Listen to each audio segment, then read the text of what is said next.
والصلاة والسلام على رسولك الأمين محمد وعلى آله وأصحابه والتابعين أجمعين. يا معلم إبراهيم الحكمة علمنا، يا مفهم سليمان فهمنا، ففهمناها سليمان وكلا آتينا حكما وعلما، وسخرنا مع داود الجبال يسبحن والطير وكنا فاعلين. رب اشرح لي صدري ويسر لي أمري واحلل عقدة من لساني يفقه قولي، واجعل لي وزيرا من أهلي، إنه من سليمان وإنه بسم الله الرحمن الرحيم، ألا تعلوا علي وأتوني مسلمين، ربنا هيئ لنا من أمرنا رشدا. صدق الله العظيم وصدق رسوله الكريم ونحن على ذلك من الشاهدين، آمين يا رب العالمين.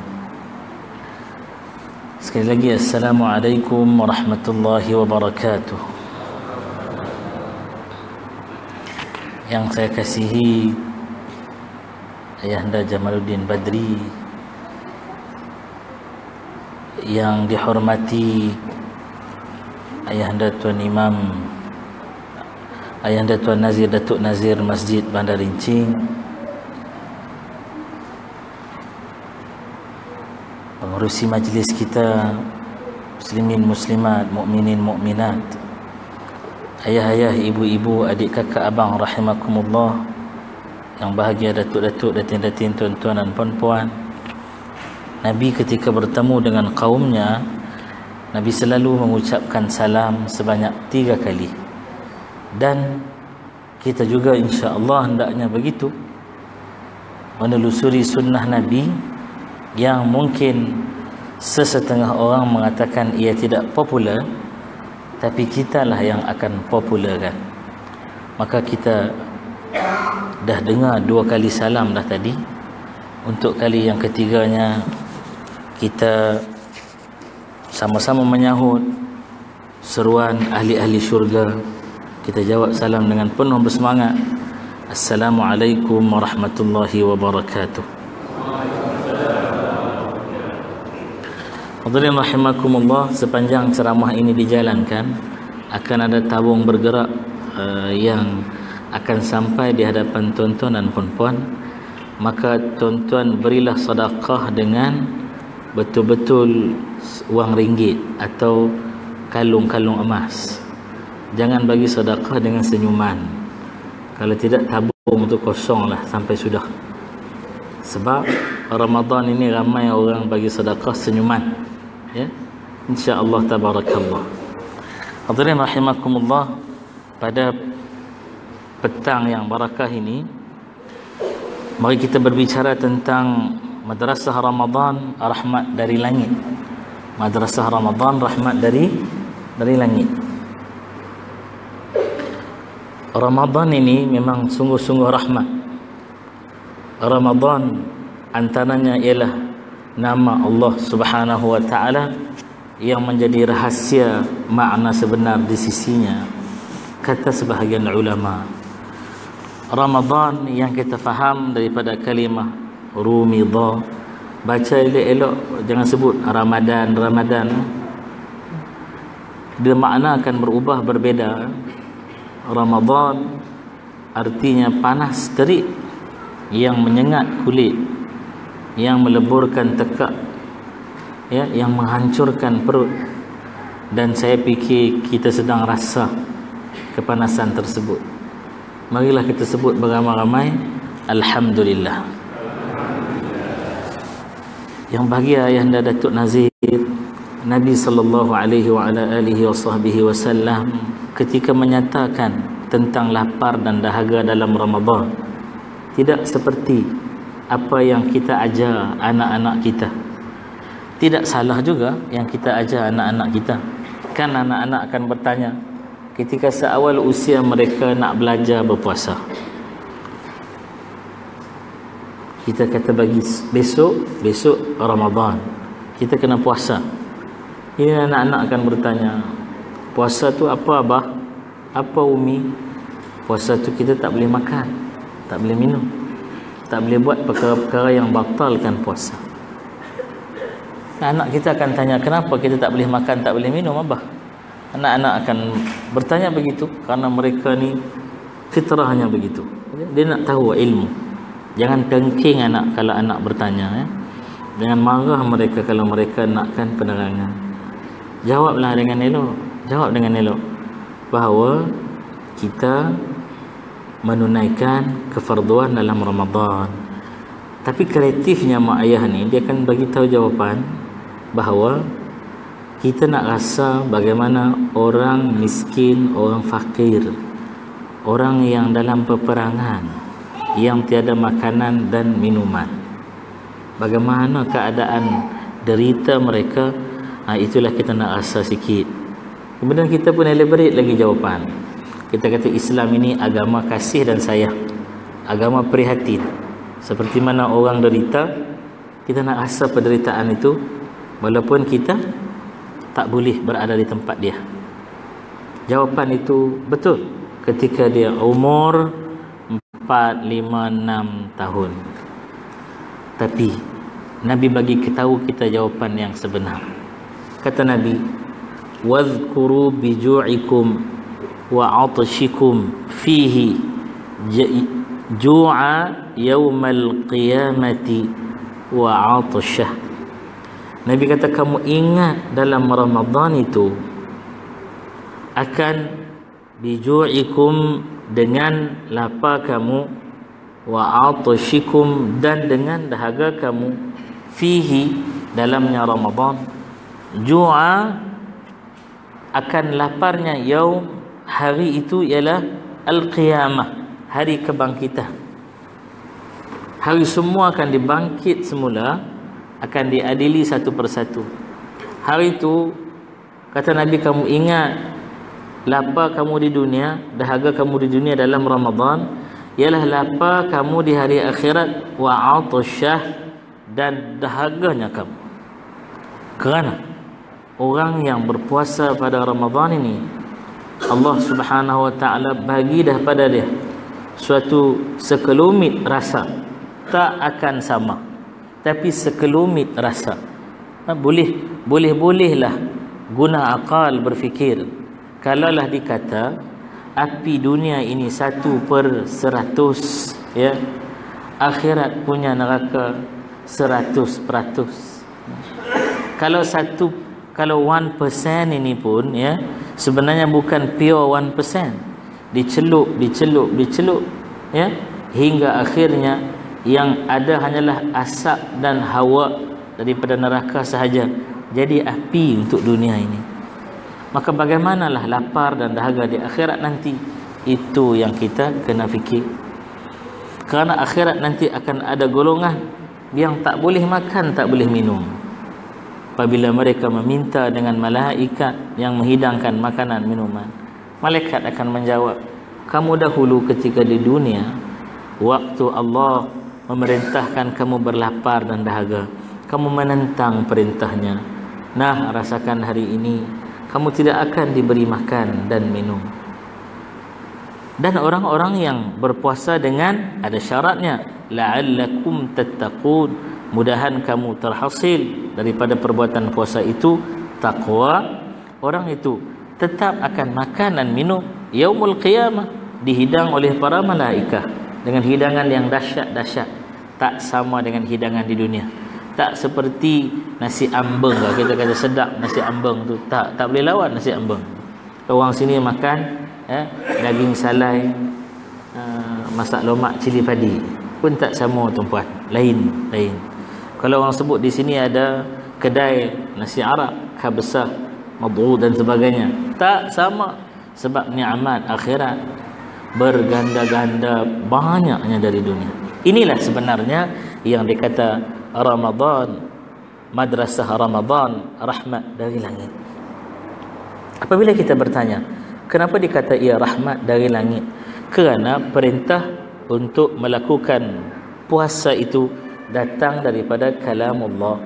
Kalamullah itu Allah Ta'ala turunkan, ya, daripada Lauh Mahfuz, turun ke Baitul Izzah di langit dunia. Langit, kedudukannya namalah langit.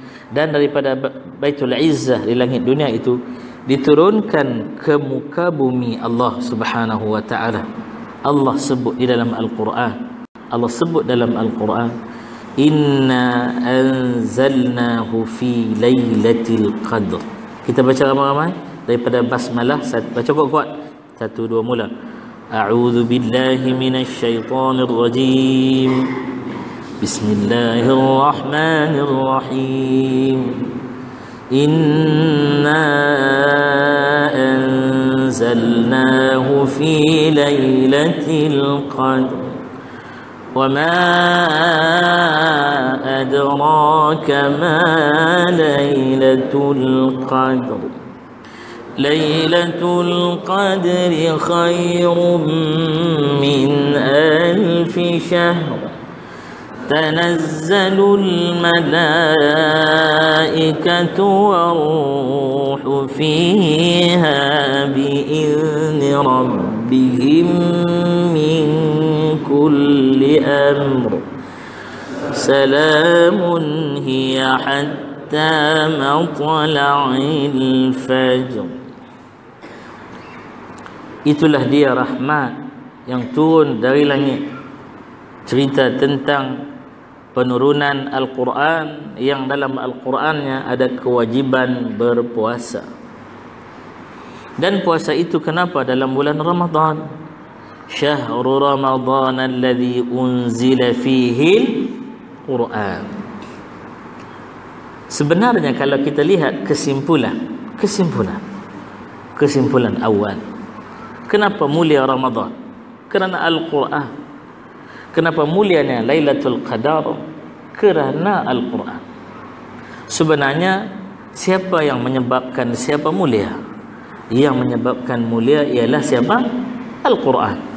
Sebab itu orang yang mahirul Quran, mahir dengan Quran, mereka diberi gelaran Ahlullah, ahli Allah. Bukan seperti gelaran apa sahaja yang ada di dunia ini. Tak. Mereka diberi gelaran min ahli karamatillah, daripada golongan yang dapat kemuliaan Allah. Itu adalah ahlul Quran.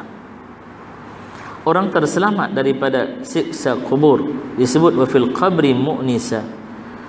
Orang itu dibela di kiamat, wa fil qiyamati syafi'a. Orang itu siapa? Ahlul Quran.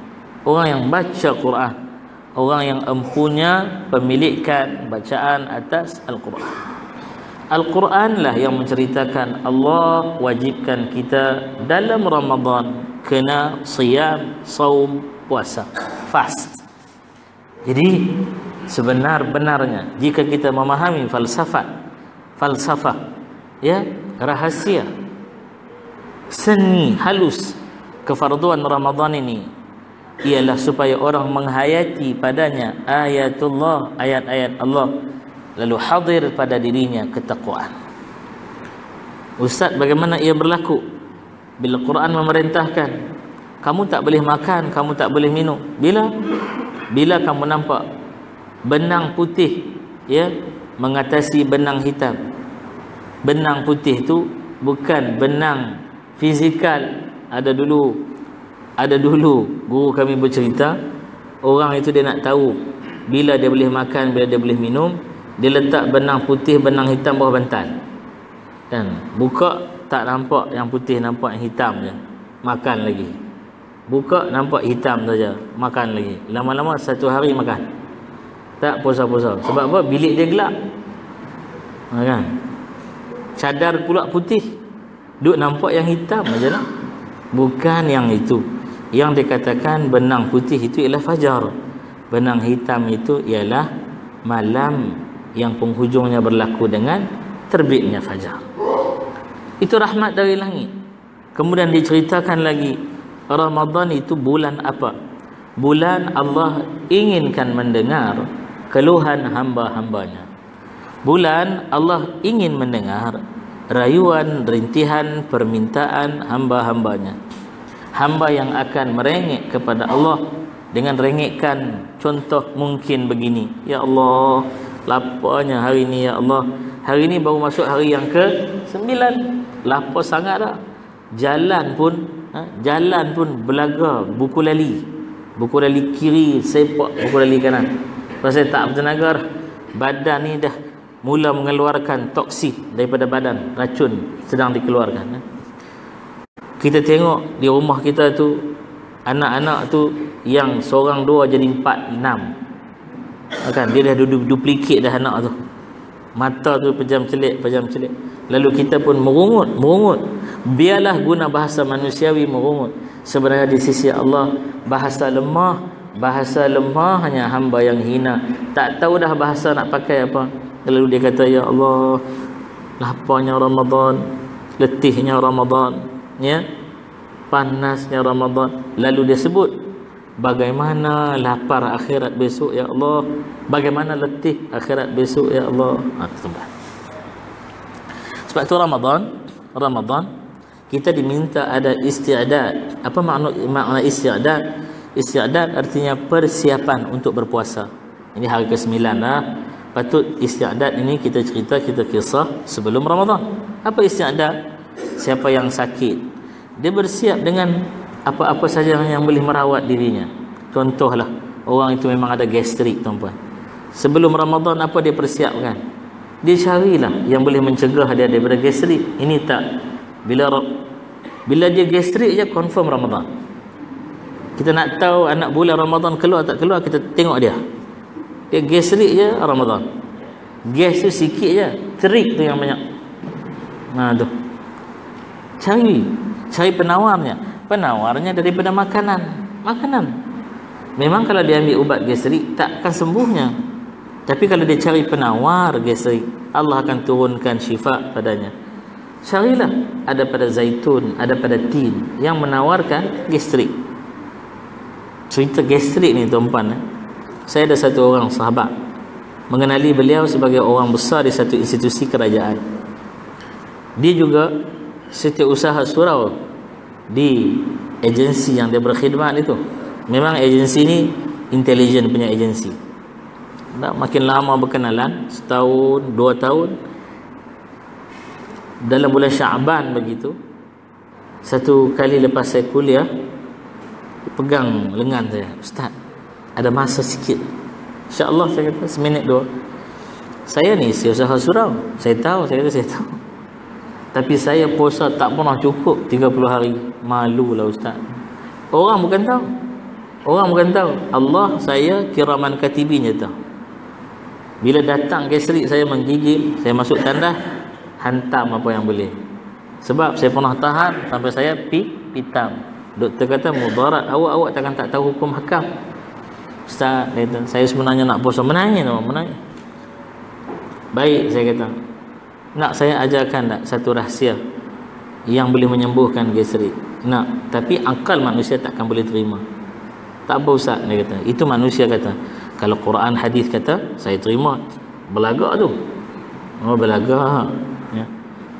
Saya kata, carilah cuka yang asli, bukan sintetik, bukan campuran, ya, daripada buah tin yang bukan GMO, yang natural, yang organik. Wow, susah Ustaz. Itulah tadi kata senang tak?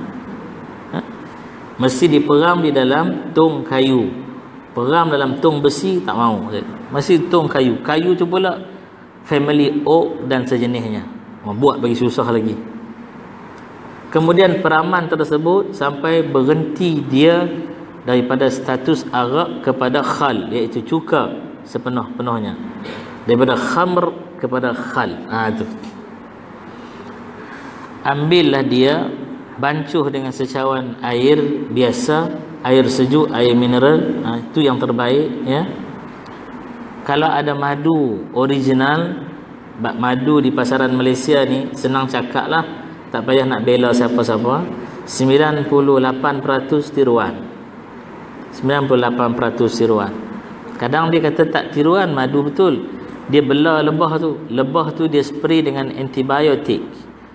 Dia bukan natural lagi dah, bukan madu natural, bukan organik lagi dah, untuk panjangkan hayat lebah tu, ya. Tak apalah, tak ada, kata itu saja. Baru sebut cerita berkenaan dengan cuka. dia bangkang lah. Tadi dia kata dia nak ikut tu. Ustaz dia kata agak-agak lah bagi nak prescribe saya pun, nak bagi remedy ni, satu bancuhan perawatan. Tak apa masalah, tadi dah tanya saya. Dia kata, dia sebut cuka tu bukankah asetik masuk dalam perut tu ada asid hidroklorik yang duk menghakis kulit atau dinding lapisan dinding perut, kolon dan sebagainya. Agak-agak lah Ustaz, asid dengan asid. Saya senyum saja. Saya kata, tadi kata nak ikut. Tahukah kamu bahawa Allah lebih mengetahui daripada akal manusia yang sinting ini, bagaimana asid asetik ini bila bercampur dengan amylase. Amylase ni apa dia? Enzim yang ada dalam mulut kita. Di mana? Di air liur tu. Dia akan bertukar menjadi alkaline base. Bertambah kuat lagi alkaline dia bila dia bercampur dengan lendiran balgam yang lalu di tekak kita ni, larynx, esophagus lah apa semua tu, bahasa-bahasa yang kita pun pening kalau nak sebut. Bagi pakar dalam bidang biologi, microbiology dengan geng-geng doktor-doktor ni, fisiologi ni sebut, dia sebut betul tepat. Dia sampai saja di dalam perut, dia jadi alkaline base. Dia bercampur dengan asid hidroklorik, dia natural. Benda natural itu dia akan jadi bercampurnya benda alir, air dengan garam. Dia akan baiki dinding yang rosak. Sebab itu benda yang merupakan ketakjuban pada manusia, itulah namanya kekuasaan Allah. Kalau manusia kata biasa, manusia akan ego angkuh daripada nak beriman dengan Allah. Baik Ustaz, dia pun beramal. Tuan-puan, saya pun lupa. Sehinggalah sampai turn ceramah pula Ramadan. Dan saya pun tak tanya dia. Ketika mengiringi saya keluar daripada bangunan nak ke kereta, lagi sekali dia bagi tahu, Ustaz, terima kasih. Saya sampai hari ini tak pernah berbuka lagi. Dan ini tahun yang kelima. Yang kelima dia berpuasa penuh tanpa berbuka. Siapa yang ajar ini? Rahmat dari langit. Siapa yang buka rahsia watini wa zaitun, Al-Quran? Siapa yang cerita bahawa pohon ini pohon berkat, Al-Quran? Terima Al-Quran, selamat dunia, selamat akhirat. Sembuh penyakit dunia, sembuh penyakit akhirat, sembuh penyakit fizikal, sembuh penyakit batin. Tu. Itu buat. Jadi kalau kita Ramadan ini kita anggap adat. Sebab itu orang jarang menganggap Ramadan ini syariat. Dia jadi adat. Bila jadi adat, kita akan jumpa orang puasa tapi tak salat. Kita jumpa. Kemudian sampai raya pun dia jadi syariat. Orang salat Aid tapi dia tidak salat subuh. Dia boleh marah tuan imam cepat sangat salat. Dia kata, tuan imam, saya selalu duk ingat salat pukul 9. Yang tuan imam cempera sangat dia solat 8.45. Siapa suruh? Dia kata Nazir suruh. Nazir duk jeling, dia kata tu orang penuh dah, melimpah habis tu, sampai sana penuh. Solat lah. Kan? Marah imam ni, pegang janggut tu imam. Tahu tu imam ada janggut lah. Tu imam pula dia power sikit. Dia kata tak apa, tenang-tenang, nak tanya satu soalan. Subuh tadi semayang lah. Subuh tak semayang lah. Lepas tu yang nak main semayang raya ni bersih. Semayang raya ni 2 kali lah setahun ni tak. Subuh tu hari-hari, hari ni tak ada, ni esok ada ni. Tengok tuan-puan, bila orang jadikan ibadat jadi budaya, dia tak jadi syariat. Ramadan, makan minum ditahan sebagai budaya, mengumpat orang. Mengumpat. Dia tak belajar daripada langit. Langit tu menurunkan rahmat, dia tak anggap rahmat. Ramadan, Ramadan bulan yang mana Allah Subhanahu wa taala perintahkan manusia supaya dekat diri dengan Allah, dia jauhkan diri lagi dengan Allah. Dia kata Ramadan ni dahsyat. Dia kata aku bulan lain tak kisah, aku Ramadan ni aku boleh susun dengan perfect. Kita ingat susun jadual ibadat, Ya. Tertanya jadual apa? Jadual bila nak isap rokok. La ilaha illallah. Dia susun tu. Kementerian Kesihatan buat keluar satu iklan, suruh 8 gelas air. Berbuka segelas, sebelum maghrib segelas, lepas maghrib segelas, kejap lagi nak isyak segelas. Dia susun 20 batang komplit sampai azan subuh dilaungkan. Apa benda ini? Ada orang tegur, ustaz yang duk sentuh sangatlah bab rokok tu hal masing-masing ustaz. Hal masing-masing, kubur pun masing-masing ustaz. Saya ingat orang tak sebut dah benda ni 2017 Ada lagi orang duk sebut.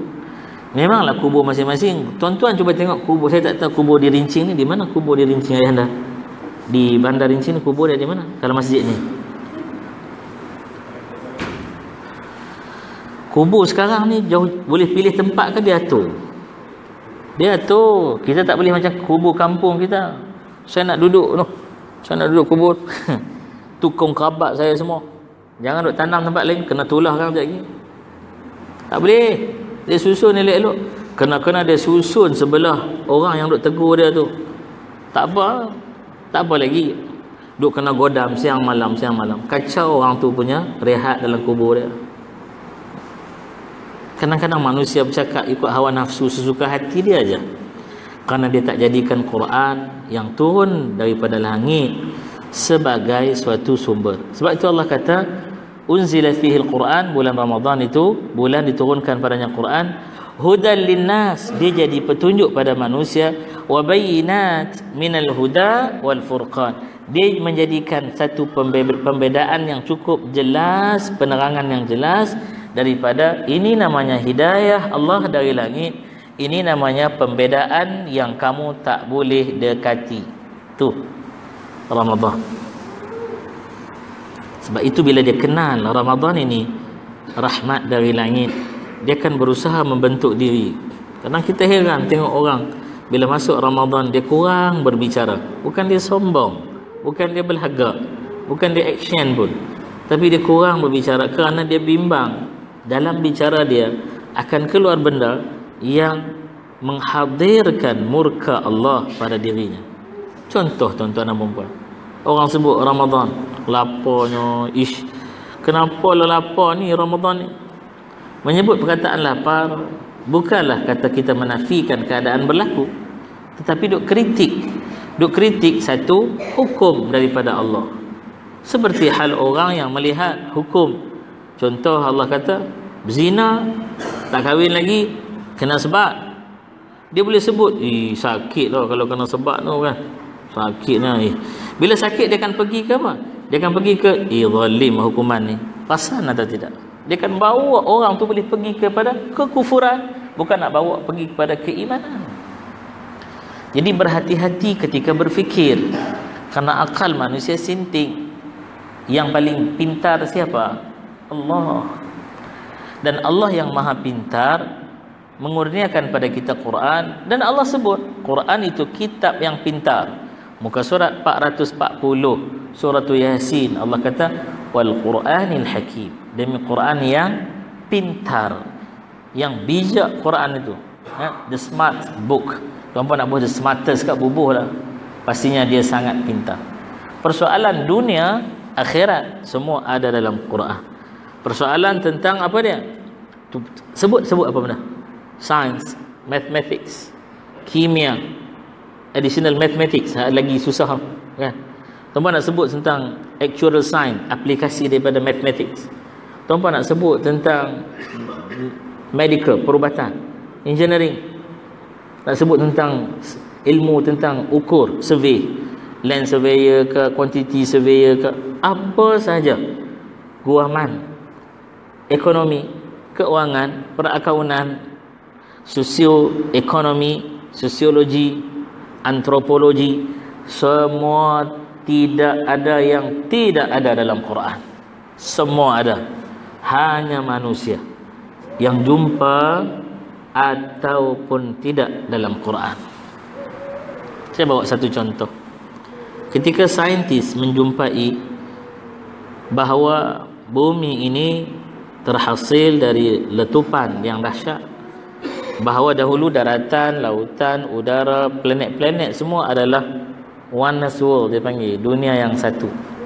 Daripada dunia yang satu ni ada Big Bang, letupan besar, dia hasilkan cakrawala. Okey, itu saintis, dia perhati. Oh, dia kata ni betul, ni betul. Kalau Stephen Hawking buka dan kaji, dan jangan ego, kita doa, ya Allah bagilah hidayah pada dia. Profesor Dr. Stephen Hawking, seorang pakar kaji angkasa, dia ni kira expert nak sebut tentang black hole ni, sampai dia jadi atheist. Tu ya, itu semua kewujudan ini datang daripada black hole. Dah nak pergi macam tu pula dah. Dia akan jumpa satu ayat dalam suratul Anbiya ayat 30, ketika Allah kata awalam yaral ladzina kafaru, adakah maka tak mahu lagi melihat akan orang-orang yang telah kufur, annas samawati wal ard, awalam yaral ladzina kafaru annas samawati wal ard, bahawa langit-langit dan bumi kanata ratqa, mereka merupakan oneness world, bercantum tau. Fafattaqnahuma, kamilah yang telah pisahkan kedua-duanya dengan pemisahan yang amat dahsyat, iaitulah letupan yang kuat.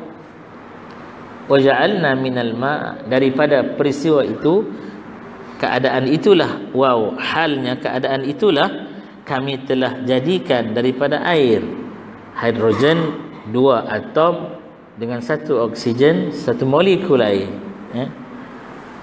Kulla syai'in hayy, setiap sesuatu yang namanya entiti kehidupan. Afala yu'minu, adakah maka mereka yang orang kufur tadi itu tak mahu beriman, kata Allah. Ini Ramadan, madrasah Ramadan, rahmat dari langit. Kita heran baru-baru ini ada researcher, profesor, dia buat kajian puasa menyembuhkan kanser. Itu baru dia cerita puasa menyembuhkan kanser.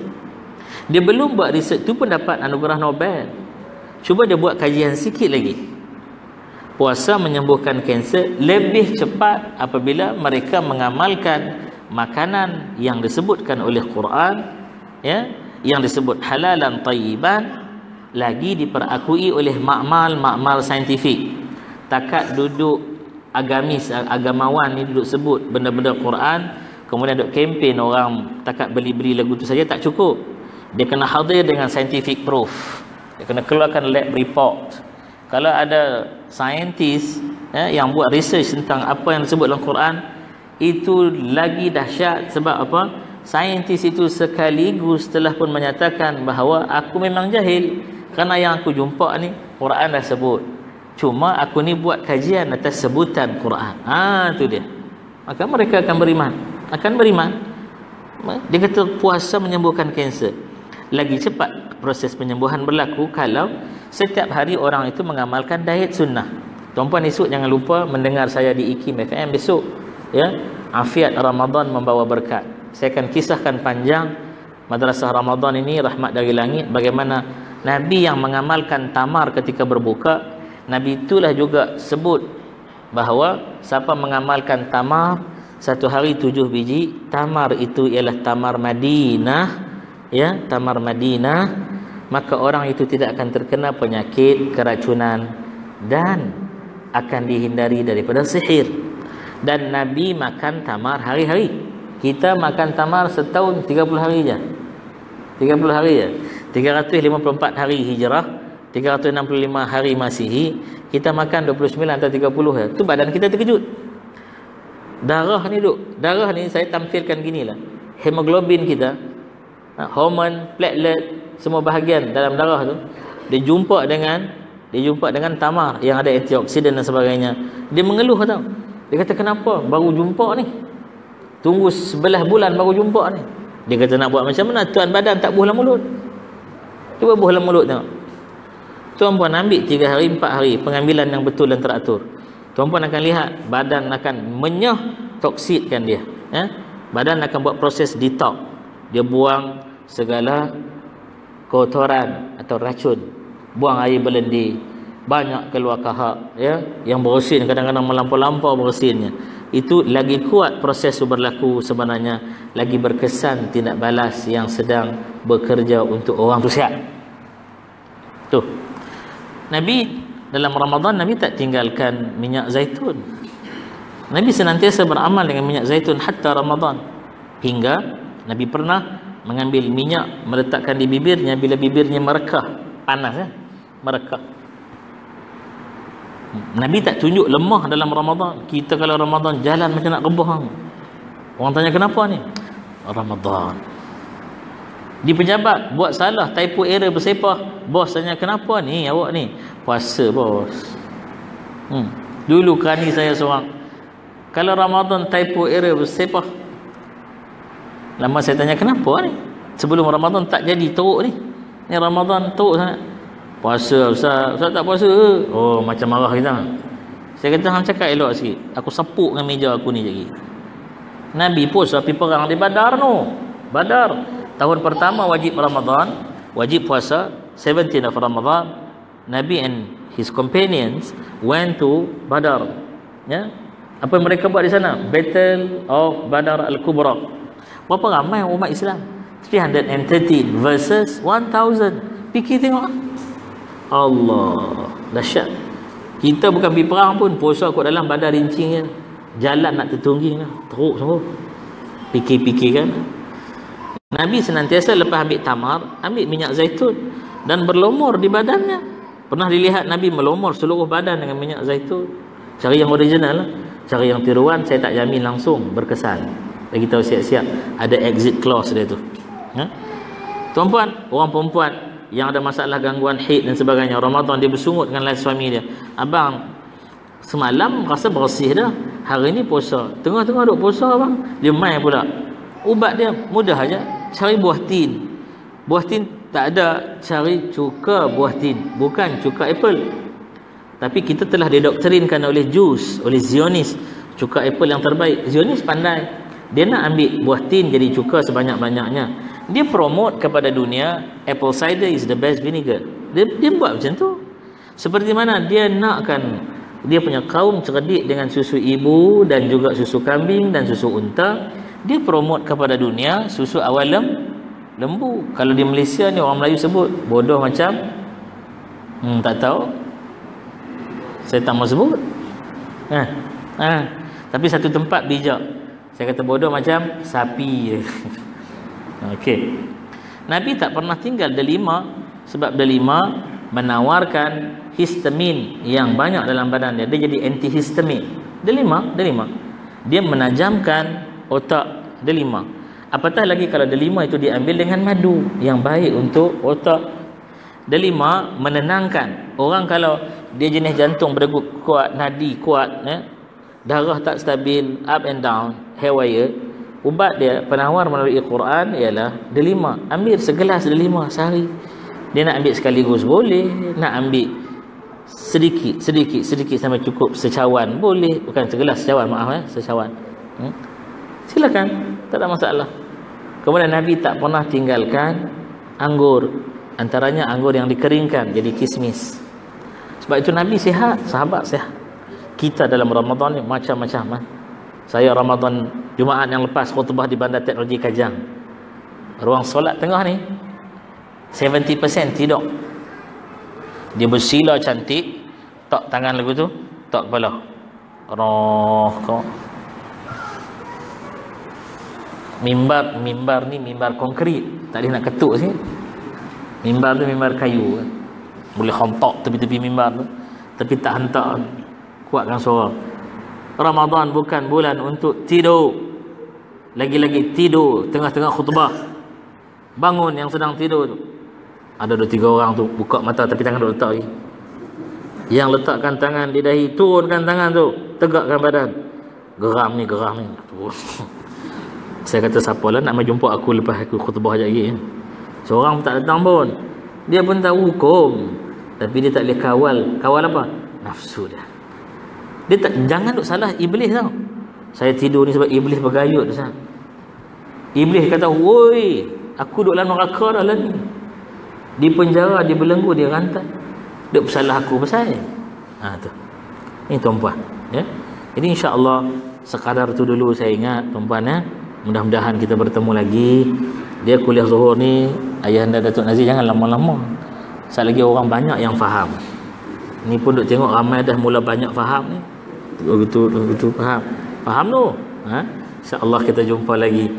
Ucap terima kasih sangat saya kepada pihak jawatan kuasa, khususnya diketuai oleh Sahibul Fadilah Datuk Nazir Masjid Bandar Inci, ahli-ahli jawatan kuasa, Tuan-tuan Imam, Tuan-tuan Bilal, Siap, dan seluruh anak qaryah yang sudi beri peluang kepada kami untuk hadir ke sini berkongsi ilmu pengetahuan. Tuan-puan, apa yang saya sebut tadi, kalau tuan-puan nak beramal lah, nak tanya bagaimana nak beramal, tanyalah Ustaz Rosdi di luar sana. Dia bab praktikal, tanya dia. Saya hanya menyampaikan ilmu. Mudah-mudahan ilmu yang disampaikan itu kita semua beramal. Wabillahi taufiq wal hidayah. Wassalamualaikum warahmatullahi wabarakatuh. Waalaikumsalam.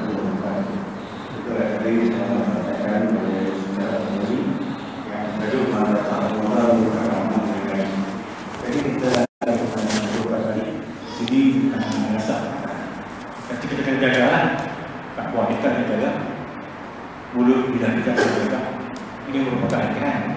Kalau kita tak ada jaga, tak apa-apa saja. Itu saja lagi kesimpulan lah. Bagi ucapkan terima kasih kepada Bapak Ustaz. Saya satu pengacara masih pada malam ini, pada tengah hari ini memohon berbanyak kemaafan. Dan sekolah sana maklumkan, di luar sana ada kehadirkan berlamuk dan bolehlah semua sekalian habis seorang satu dan seorang dua akan boleh habis lah. Tersekap. Maka berbayar kita beri percuma. Saya satu pengacara pada kami mohon berbanyak kemaafan adanya yang silap yang kurang itu dari saya. Kami itu datang dari Allah Subhanahu Wa Taala. Aku qauli hadza wa astaghfirullah al-azim li wa lakum. Wassalamualaikum warahmatullahi wabarakatuh. Assalamualaikum.